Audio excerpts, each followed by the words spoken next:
Hi, I'm Dr. Bertice Berry, and I want to tell you a story. When I was in high school at P.S. DuPont High School in Wilmington, Delaware, I was in the choir, the P.S. DuPont choir and chorale and the trio, and Mr. Leander Morris was our teacher.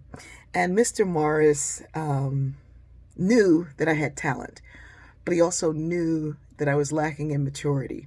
And my friend Tia Thompson didn't help because together we would cut up from start to finish. I would make this face long before Fireman Bill. I would make this face while singing. And when Mr. Morris would look, I would stop and act like I was still singing. One day, Mr. Morris called us out in the hallway, and he said he had these glasses, and they would always slide down, and he'd push them back up. And he said, "Tia Batiste." He was really Southern. "Tia Batiste, you are not mature. You're not being mature. You're talented, but there's always someone else waiting in the wings. They may be better, they may be worse, but they're there, and you need to be mature." And because he was standing right in front of us, we were like, "Yes, Mr. Morris." And then as soon as he'd leave, we'd go right back to ourselves, and we'd crack up. And the first thing we'd say was, "The word is mature, not mature." The next week, something happened. Mr. Morris's mother passed away, and he had to leave town for 2 weeks. We had been preparing for a choral festival in Bermuda.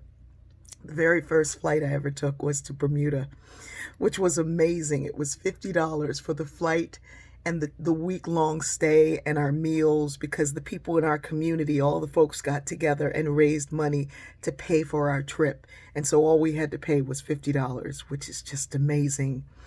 During that time, Mr. Morris was off. First day we were playing, the choir was doing whatever we wanted to do in the classroom. We did whatever we wanted. And the next day I looked at Tia and said, "Tia Batiste, we need to be mature." So we got together and we created a schedule for practice. Every day we conducted, every morning, every evening, we conducted the chorus. We practiced, we worked on things that Mr. Morris said we needed to work on. When he came back, he was shocked by our progress. We went on the trip and we performed and we excelled and we were exceptional. And after we performed and the gradings came in and we didn't receive a score, Mr. Morris called us all outside and he said, "You didn't receive a score because I didn't want you to have to compete without having had practice.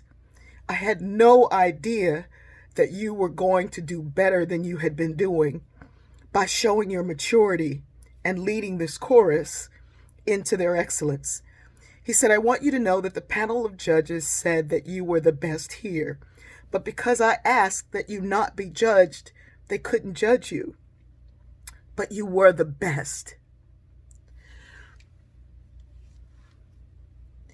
Even when you're not being judged, even when no one is watching, it's time for us to find the maturity within. Some of you are blessed with talents and abilities and a light and this and a that.